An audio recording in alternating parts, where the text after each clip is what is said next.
Hey folks, welcome back once again to Indaba Africa. This is Chris and, well, Dumela Botswana. What's Dijan?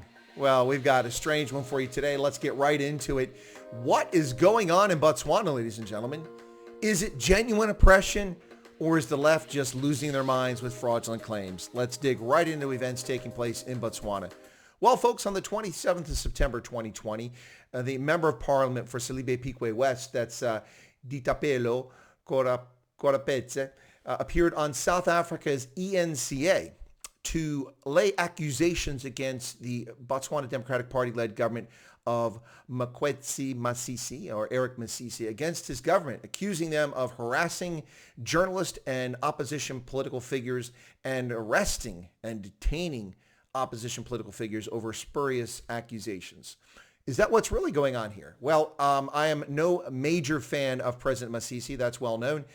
The juvenile and childish spat that he had with his predecessor, President Ian Khama, was absolutely ridiculous and has tarnished Botswana's reputation as a serious country.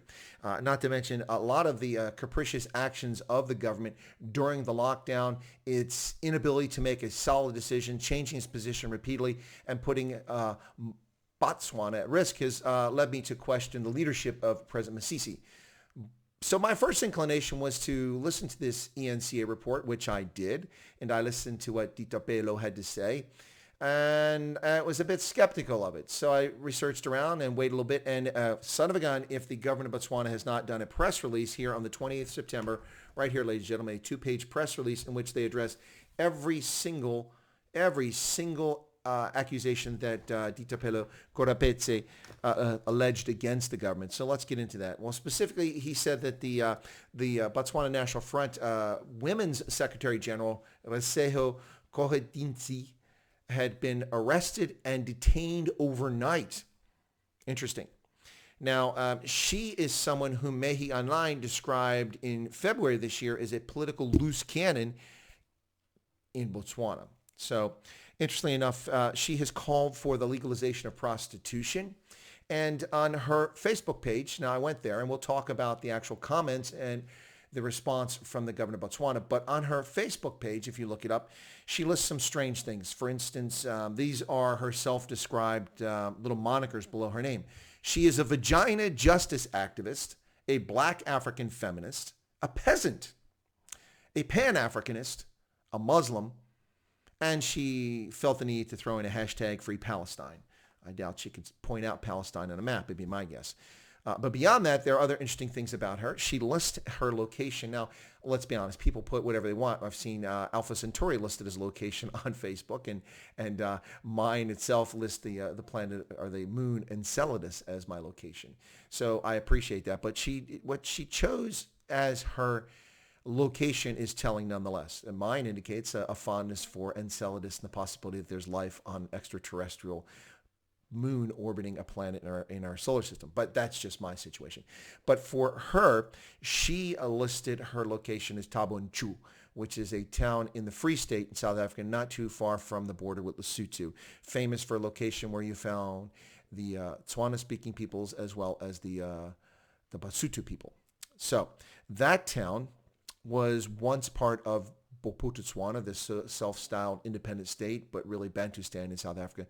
It was the only part of the Free State. It was actually part of Botswana. It was not a contiguous part. It was separated by the rest of South Africa. But it's telling that it was part of Botswana. It's also a long-time home of the Borolang clan of the Tswana people, who were allies with the Trek Boers in the 19th century. So it's an odd place for a Botswana to describe as home. Nonetheless, that's what she lists. But I think what's even more interesting is she calls herself a vagina justice activist. Well, Mehi's description of her as a political loose cannon, we'll see if that holds up. So the government sent the following press release out today, the 20th of September, in response to Ditapelo Korapetsi's comments. The Honorable Ditapelo Korapetsi, who is the Member of Parliament for Salibe Pikwe West in Botswana. So the government says wishes to draw attention to the public of a grossly inaccurate and abusive spat of utterances carried out by South African private television station ENCA on the 27th of September 2020. Well, the gross utterances weren't by ENCA. They reported it. Whether they did it objectively is a fair question. The utterances were by Ditapelo. So let's talk about this. Apparently featuring an interview with the Member of Parliament, Ditapelo. And he said, caused a number of opposition. He claimed that the government has had unfair arrest of a number of opposition political activists and journalists for political reasons. Well, let's get into it. First off, the government says that the president has nothing to do with the criminal charges. Well, that's a fair statement. That's not the job of the president to be involved in a political charge. That'd be for the prosecutor to do that for the government. So in the second paragraph, they say here, Ms. Reseho Kohetinsi, a member of the opposition Botswana National Front, was detained for questioning by the Botswana Police Service. Investigations are ongoing, and she'll face possible charges of incitement to violence and disobedience of the law, contrary to Section 96 of the Penal Code. Whoa, that sounds quite serious, ladies and gentlemen. What's going on here? Well, she posted on Facebook, and she freely admits this. And this just shows you how far the left has gone and lost their freaking minds, ladies and gentlemen. This is what this person called for on Facebook, and she wonders why she was detained and questioned by government authorities. Friday, everyone must be on the streets, on the roads, outside of their offices, outside of classrooms, with their placards and petrol bombs, and protest against the inaction of the BDP-led government. Buildings will burn. Cars will not move. Our lives are at risk 24/7. No one must sleep. President Masisi will not sleep. Seriously? This is what she wrote, and she wonders why she was detained by the police. And on top of that, Ditopelo Korapetsi has the audacity to make this fraudulent claim that she was detained and held overnight on spurious basis. Ladies and gentlemen, that's textbook incitement to violence. It's a call for domestic terrorism and insurrection. That can't be tolerated by a sovereign state. The fact that she wasn't remanded into custody speaks volumes for the patience and tolerance of the government of Botswana. Friday, everyone must be on the streets, on the roads, outside of their offices, outside of classrooms, with their placards and petrol bombs, and protest against the inaction of the BDP-led government. Buildings will burn. Really, buildings will burn. What is this nonsense? Well, I guess May's description of Reseho as a political loose cannon appears to be spot on. She appears to be a very dangerous individual who's putting public safety and public order at risk. She allegedly published these words on her Facebook page. Well, I would have to agree with the press release from the governor of Botswana because it's allegedly, because I have not seen it because it's no longer on her first Facebook page. It's not searchable. There are a number of whining comments from her today and yesterday, and then the most recent ones goes back to the 24th. So there's some missing comments in there from when she posted this. If it's there, I can't find it.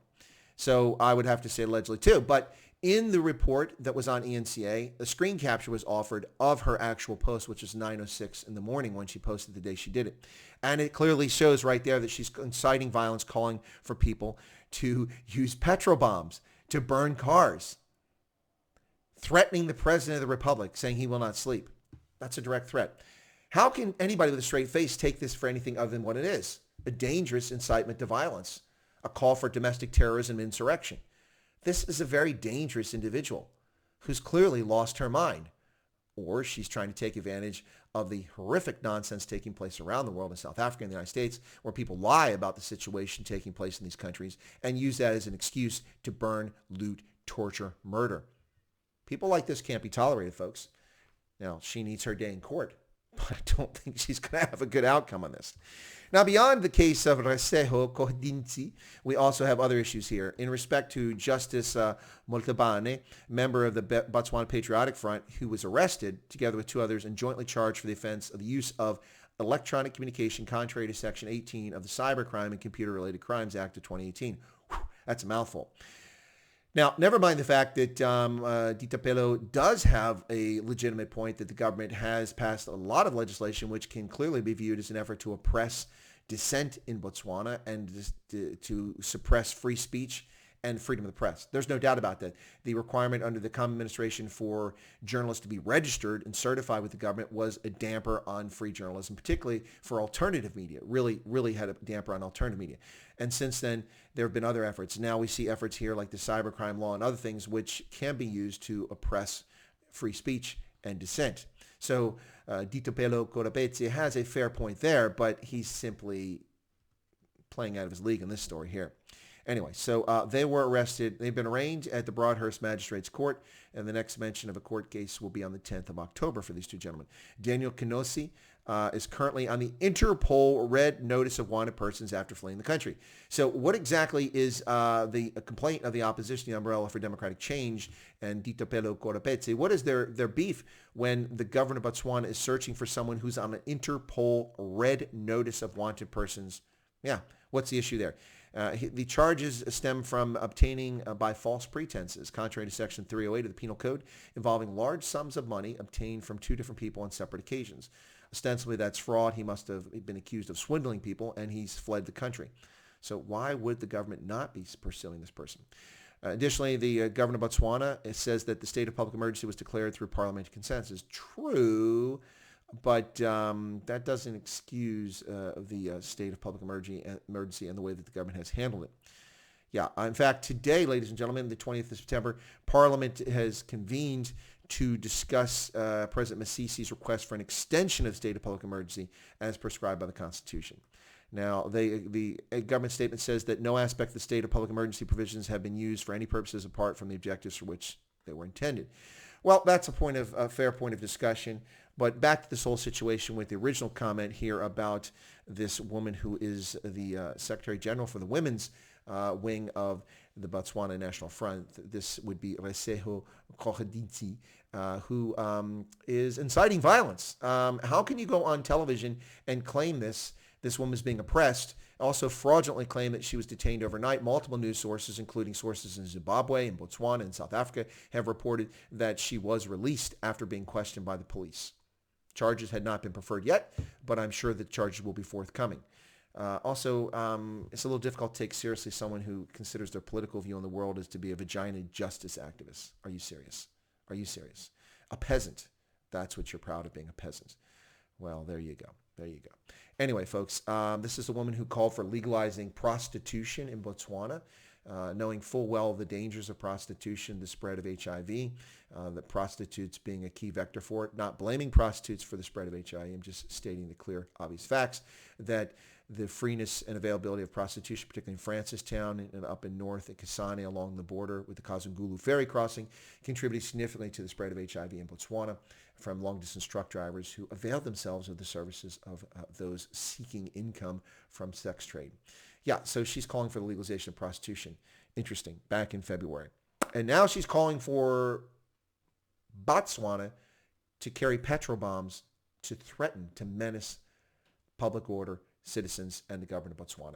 Ladies and gentlemen, this is just utter nonsense. I'm not a proponent or fan or supporter of President Masisi's government, but I'm not going to allow people to spew this nonsense. And it's fascinating. When you allow the news to break and you comment on it, it's always important to try to get the opposite side. Now, can we trust everything the government of Botswana says? Those skeptics of President Masisi's government would say, no, you can't trust that. But looking at the facts and the aggregate here, folks, it looks as if another lunatic leftist is running around and threatening violence to achieve something.